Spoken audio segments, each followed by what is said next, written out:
संदर्भ में संक्षिप्त में, बहुत ज्यादा लंबा तो व्याख्यान नहीं करूंगा, 5 मिनट में पूर्ण करने की कोशिश करूंगा। समान नागरिक संहिता भारतीय संविधान की मूल भावना में संकेतित है, सन्निहित है। हमारे भारतीय संविधान निर्माताओं के द्वारा हमें एक अनुच्छेद 44 दिया गया। पहले यद्यपि 37वें अनुच्छेद में यह वर्णित किया गया है कि देश की समरसता के लिए, समरूपता के लिए, समानता के लिए यदि कोई भी नियम बनाने हो तो उसके लिए जो राज्य है, सरकार है, वो कार्य कर सकती हैं। तो फिर उसके अनुरूप ही 44वां अनुच्छेद रखा, और 44वां अनुच्छेद समान नागरिक संहिता के संदर्भ में है, जिसको यद्यपि कई जगह यूनिफॉर्म सिविल कोड के नाम से भी जाना जाता है, लेकिन यद्यपि यूनिफॉर्म सिविल कोड हम सुनते आए हैं, सुन रहे हैं, लेकिन उसको यूनिफॉर्म सिविल कोड के बजाय यदि कॉमन सिविल कोड कहा जाए तो और बेहतर है, क्योंकि ये भी एक तर्क का विषय हो रहा है। क्योंकि दोनों के मध्य में सर्वप्रथम आपको एक भेद अंतर बताऊं तो यूनिफॉर्म ये होता है कि एक किसी समुदाय में समानता, अर्थात एक किसी समाज में समानता, और कॉमन सिविल कोड होता है कि सभी में समानता। ये दोनों में सामान्य रूप से, मैं बहुत कठिन भाषा में नहीं बता रहा हूं, बहुत सरल भाषा में बता रहा हूं कि दोनों के मध्य यह है कि किसी समुदाय में समानता नहीं। यदि समुदाय में समानता की बात करेंगे तो यूनिफॉर्म सिविल कोड आ जाएगा। यदि पूरे भारत में, पूरे राज्य में, सभी वर्गों में, सभी लोगों में समानता की बात करेंगे तो उसको कॉमन सिविल कोड के नाम से जाना जाएगा। जहां भारतीय संविधान का अध्ययन करते हुए हम अनुच्छेद 14 पढ़ते हैं कि धर्म, वर्ण, लिंग, जाति के भेद से किसी भी प्रकार का भेद विभेद नहीं किया जाएगा, और वहीं यदि 15वें अनुच्छेद के माध्यम से सभी वर्ण, धर्म, लिंग, जाति के लोगों के साथ समान व्यवहार किया जाएगा। लेकिन हमारे देश में जब हमारे संविधान निर्माताओं ने संविधान बनाया तो उसके उपरांत सारे राज्य के नीति निर्देशक तत्व जो है उनमें सब में तो काम हो चुका आज तक, लेकिन एक अनुच्छेद जो 44वां अनुच्छेद था वो अवशेष रह गया था। 75 वर्ष पूर्ण होने के उपरांत भी उस पर कार्य नहीं हो पाया। उसमें विभिन्न प्रकार के वाद विवाद थे, विभिन्न प्रकार की विचारधाराओं का टकराव था, और विभिन्न प्रकार के प्रवृत्ति के लोग, कभी कभी धर्मनिरपेक्षता, कभी अल्पसंख्यक, बहुसंख्यक, इस प्रकार के वाद विवाद कुछ चक्रों में पड़ जाते थे। तो सरकार को भी असमंजस होती थी, सरकार भी उसमें कानून नहीं बना पाई। और जब हम इसमें बात करें, उत्तराखंड सरकार के द्वारा हमें कॉमन सिविल कोड दे दिया गया है, कानून बन गया है उसमें, तो न किसी बहुसंख्यक समाज का प्रतिरूप है, न ही अल्पसंख्यक समाज का प्रतिरूप है, न ही किसी धर्म के विपरीत है, न ही किसी धर्म का समर्थक है, न ही किसी संस्कृति का विरोध करता है, न ही किसी की संस्कृति का समर्थन करता है। इसका नाम ही कॉमन सिविल कोड है। तो इसमें विभिन्न प्रकार के, अभी भी जानकारी के अभाव में ये बातें आ रही हैं कि इसमें तो जो अल्पसंख्यक समाज के लोग हैं या किसी विशेष धर्म, जाति, वर्ण संप्रदाय के लोग हैं, उनके जो निज अधिकार है उनका उल्लंघन होगा, लेकिन इसमें ऐसा कदापि नहीं है। इसमें, इस कॉमन सिविल कोड में 5 अवयव हैं, 5 अवयव अंग जो है उनको हम बात करते हैं। तो 5 अवयव कौन है, ध्यान रखना है। नंबर 1 है विवाह, नंबर 2 है तलाक, नंबर 3 है गुजारा भत्ता, मेंटेनेंस, नंबर 4 है उत्तराधिकार, इनहेरिटेंस, और नंबर 5 है दत्तक पुत्र, अर्थात किसी ऐसे पुत्र का, पुत्री का लालन पालन करना किसका होगा करके, तो एडॉप्शन उसको कहते हैं अंग्रेजी में। तो ये 5 अवयव मुख्य रूप से समान नागरिक संहिता के विषय हैं: विवाह, तलाक, गुजारा भत्ता, उत्तराधिकार और दत्तक पुत्र। तो ये 5 में ये संहिता सन्निहित है और बनी हुई है। वस्तुतः क्या था, हमारे समाज में विभिन्न प्रकार के हमारे देश में धर्म हैं, और उसकी, उन धर्मों की अलग अलग परंपराएं हैं। बहु विवाह प्रथाएं प्रचलित हैं, जैसे कहीं पे एक विवाह प्रथा प्रचलित है तो कहीं बहु विवाह प्रचलित है, कहीं पे तलाक होने के उपरांत ही दूसरी शादी का उल्लेख है संविधान में, और कहीं पे तलाक से पूर्व ही या तलाक के बाद आप शादी बिना किसी कोर्ट कचहरी के मसले में पड़े बिना ही आप शादी कर सकते हैं। तो अब समरूपता लानी थी कि जो हमारी महिला बहन बेटियां हैं उन सब के साथ, चाहे वो किसी भी वर्ण, धर्म, लिंग, जाति के हों, सब समान भाव से रहें, उनका भी जीवन जीने का अधिकार जो है बलवान रहे, वो भी अच्छी तरह समुचित तरीके से जीवन जी सकें। तो इसलिए ये समान नागरिक संहिता लाने का प्रावधान यहाँ पे किया गया। अब इसमें जहां पे अनुसूचित जनजाति हैं, अनुसूचित जनजाति वर्ग को इससे अलग रखा गया है। क्यों? क्योंकि वहां बहु विवाह प्रथा तो प्रचलित नहीं है, लेकिन उनकी जो धर्म संस्कृति है वो थोड़ा सा हम लोगों से, अन्य धर्मों से अलग हट करके है। अगर उनकी धर्म संस्कृति को भी इसमें इंक्लूड कर दिया जाए तो कहीं न कहीं जो अनुच्छेद 29 और 30 है उनका अतिक्रमण हो जाएगा, तो उनको इससे अलग रखा है।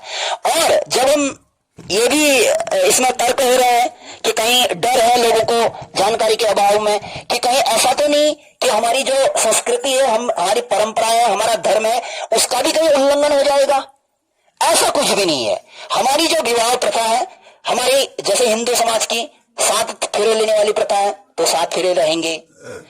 जैसे इस्लाम धर्म की निकाह प्रथा है तो निकाह प्रथा तद्वत रहेगी। उसी प्रकार से सिख धर्म की आनंद कारक एक प्रथा है वो यथावत रहेगी। और उसी प्रकार से ईसाइयों की जो प्रथा होली मैट्रिमोनी करके वो यथावत रहेगी। इस समान नागरिक संहिता के माध्यम से किसी के भी विवाह से संबंधित, जो संस्कृति से संबंधित, जो धर्म से संबंधित वर्णन है या जो रीति नीतियां हैं, उन पर कहीं पर भी किसी भी प्रकार का उल्लंघन नहीं होना है। बस केवल मैंने जो 5 अवयव प्रमुख रूप से बताए, विषय बहुत है, 5 रूप से कि विवाह एक पद्धति से होगा, तलाक एक पद्धति से होगा। अब जब तलाक हो जाता है, जैसे मान लीजिए पति नौकरी वाला है, पत्नी नौकरी वाली नहीं है, तो आज तक क्या था, हमारे समाज में अलग अलग प्रकार के पद्धतियां थी, नियम थे कि किसी समाज में ऐसा था कि यदि नौकरी वाला पति है तो जो पत्नी है यदि तलाक दे दिया तो उसका गुजारा भत्ता दिया जाएगा। लेकिन किसी धर्म में ऐसा था कि तलाक दे दिया तो दे दिया, अब वो कहीं रहे कहीं जाए। उससे जो महिला के अधिकार थे वो कहीं न कहीं क्षरण हो रहे थे। तो इसने इनकी रोकथाम के लिए गुजारा भत्ता का प्रावधान कर दिया है। अर्थात सभी धर्मों में यदि तलाक हुआ, तलाक के बाद जो गुजारा भत्ता होगा वो समान रूप से होगा। अर्थात उस महिला को भी जीने का अधिकार होगा, पूरे ससम्मान उसको जीने का अधिकार होगा। और उसके बाद उत्तराधिकार यानी जैसे प्रॉपर्टी है, संपत्ति है। आज तक क्या था, आज तक लड़कियों की शादी हो जाती थी, लड़की ससुराल में चले जाती थी, यदि उसके पिताजी के पास, उसके भाइयों के पास कितनी भी प्रॉपर्टी है तो उस प्रॉपर्टी में उसका अधिकार नहीं होता था। अब क्या हो गया इस कानून के तहत उत्तराखंड में कि अब जितना लड़के तो अपने पिताजी माताजी के प्रॉपर्टी पर, संपत्ति पर अधिकार है, उतना ही लड़की का भी है। ये ध्यान से सुन लीजिएगा। तो कई लोग परिवारों में यह भी होता है कि लड़की को थोड़ा उपेक्षित भाव से आज भी समझा जाता है, तो यह नहीं होना चाहिए। लड़की अगर अपने अधिकारों को जानने लग जाएगी कि इस मकान में, इस प्रॉपर्टी में, इस धन में मेरा भी अधिकार है, तो आप कुछ नहीं कर सकते, ये हमको राइट दे दिया गया है सभी लोगों को। और उसी प्रकार से जो 5वां है, अडॉप्शन वाला है मामला कि भाई जब पति पत्नी में, पहले तो ये नियम दे दिया है इसमें कि 1 साल तक कोई तलाक नहीं ले सकता है। जैसे कभी कभी शादी के दूसरे तीसरे दिन ही तलाक हो जाते हैं, तो अब 1 साल तक कोई तलाक नहीं होगा। 1 साल के बाद जब तलाक की स्थिति आएगी तो विधिवत पंजीकरण होना है, उसमें कोर्ट कचहरी का मामला होना है और सबका एक जैसा होगा। ऐसा नहीं है कि मैंने कहा अपनी पत्नी से कि तलाक तो तलाक, या पत्नी ने पति से कहा तलाक हो गया, ऐसा नहीं होगा। और दूसरा, आज तक क्या था हमारे समाज में, पति ही पत्नी को तलाक देता था और पत्नी पति को तलाक नहीं देती थी। अब ये भी हटा दिया गया है कि पति भी पत्नी को तलाक दे सकता है और पत्नी भी पति को तलाक दे सकती है। और उनके द्वारा जो संतति है, जो संतान है, उसका भरण पोषण कैसे होगा, वो किसकी होगी। तो इस कानून में यह भी निर्धारित कर दिया गया है कि 5 वर्ष से पहले यदि बच्चा संतति 5 वर्ष से पहले यदि तलाक की स्थिति आ रही है तो पुत्र पुत्री महिला के मां के पास रहेंगी। और उसके बाद राय मशवरा करते हुए आगे को जो भी चाहेगा वो उसको रखेगा, उसका भरण पोषण करेगा। ये सामान्य रूप से है। अब इसमें ये कहां से स्थिति शुरू हुई, शाहबानो एक केस था, बहुत चर्चित है हमारे देश में। 1978 में एक ऐसी स्थिति आई शाहबानो कि उसको 62 वर्ष की महिला थी और उसको उसके पति ने तलाक दे दिया था और वो 40 वर्ष से उसके शादी हुए हो गए थे और उसके 5 बच्चे थे। तो जब वो देखी कि भाई अब मैं कैसे अपना जीवन निर्वाह करूंगी, तो उसने बहुत लड़ाई लड़ी, सामाजिक संगठन ने भी उसका साथ दिया। तो जब न्यायालय में गई तो न्यायालय ने उसको 20 रुपया ने 25 रुपया प्रति गुजारा भत्ता देने का प्रावधान किया। फिर वो मध्य प्रदेश हाई कोर्ट में गई, पहले नीचे लोअर कोर्ट में थी, फिर मध्य प्रदेश उच्च न्यायालय में गई। तो उच्च न्यायालय ने उसका गुजारा भत्ता वहां से बढ़ा करके 179 रुपया 20 पैसा निर्धारित किया। तो मध्य प्रदेश हाईकोर्ट ने, तो जब उसके बाद उससे भी संतुष्टि नहीं हुई, तो जब सुप्रीम कोर्ट में वो मामला गया, तो सुप्रीम कोर्ट ने व्यक्तिगत पर्सनल लॉ के अनुसार, व्यक्तिगत कानूनों के अनुसार यह निर्णय दिया कि मध्य प्रदेश हाईकोर्ट के द्वारा जो निर्णय दिया गया वो यथावत रहेगा, और उसी में निर्णय देते हुए गुजारा भत्ता तो वो मिलेगा, लेकिन उसमें केंद्र सरकार को तरजीह भी किया था कि सुप्रीम कोर्ट ने एक जजमेंट दिया था, उसमें लिखा था कि मतलब डेड, मतलब भारतीय संविधान में ये जो कानून हमारे निर्माता सरकार है, इनको एक मृत शब्द का भी प्रयोग किया था। कोर्ट ने कहा था कि इतने वर्षों के व्यतीत होने के बाद भी देश में समान नागरिक संहिता सरकारें नहीं ला पाई, ये बहुत मतलब दुखद है करके, इस प्रकार से उसने अपने जजमेंट में लिखा था। तो 1986 में जब राजीव गांधी की सरकार थी, तो राजीव गांधी की सरकार में उस समय बहुत विरोध चल रहा था, देश में धार्मिक विरोध चल रहा था, तो धार्मिक विरोध के कारण राजीव गांधी की सरकार ने झुकना पड़ा और उस सुप्रीम कोर्ट के जजमेंट के जो विपरीत, उसके विपरीत, उसके अगेंस्ट कानून ले आए कि जो पर्सनल लॉज है वो यथावत बने रहेंगे और जो पूर्व की स्थिति है वो यथावत बनी रहेगी। तो इसमें काफी विरोध भी है। तो अर्थात कहने का मतलब है शाहबानो को कोई किसी प्रकार का उसमें जो चाहती थी वो नहीं मिल पाया। तो इसी को दृष्टिगत रखते हुए देश में हर समय ये जब चुनावी मुद्दे होते थे, चुनाव आते थे, या जो लोग राष्ट्र प्रथम की भावना से रहते थे वो ये चर्चा करते थे कि भाई देश में समान नागरिक संहिता क्यों न हो। तो आज तक सारे 37 से लेकर के 51 तक राज्य के नीति निर्देशक तत्वों के तहत 37 से लेकर 51 तक सारे अनुच्छेदों में कार्य हो चुका था, लेकिन एक ऐसा विवादास्पद अनुच्छेद था 44 अनुच्छेद, उसमें काम नहीं हुआ था 75 वर्ष व्यतीत होने पर भी। तो ये लगातार राजनीतिक अनुच्छेद बना हुआ रहा था। तो इसमें हमारी उत्तराखंड की सरकार ने, यदि हम निष्पक्ष रूप से कहें, तो ये कहीं न कहीं हमारी धर्म, संपत्ति, संस्कृति, परंपरा, रीति रिवाजों के साथ ही हमारे देश में कहीं न कहीं, हमारे समाज में कहीं न कहीं समानता लाने के लिए, और जो महिला बेटियों के साथ जो अन्याय होता था, ससुराल में जाकर के जो प्रताड़ना होती थी, जो परेशानियां उनको झेलनी पड़ती थी, उनमें कहीं न कहीं समरूपता लाने के लिए, समानता लाने के लिए यह कानून बनाया। इसके लिए हमारी उत्तराखंड की सरकार, मैं समझता हूं कि सार्वजनिक रूप से भी, व्यक्तिगत रूप से भी साधुवाद की पात्र भी है। और साथ में आप लोगों को बताने का मतलब यह है कि आप अपने अगल बगल के बच्चों से भी पूछिएगा कि समान नागरिक संहिता के बारे में आप क्या जानते हैं, ये कॉमन सिविल कोड के बारे में क्या जानते हैं, कौन सा अनुच्छेद में वर्णित है। तो अगर विद्यालयों में इस प्रकार से बताया गया होगा तो बच्चों को आएगा, और जो समाज में जाएंगे तो समाज में बहुत अलग अलग प्रकार की बातें होती हैं। अरे इससे क्या हो जाएगा, इससे रोजगार मिल जाएगा, इससे महंगाई कम हो जाएगी, या इससे क्या हमारा शैक्षिक स्तर बढ़ जाएगा, अलग अलग प्रकार की बातें होती हैं।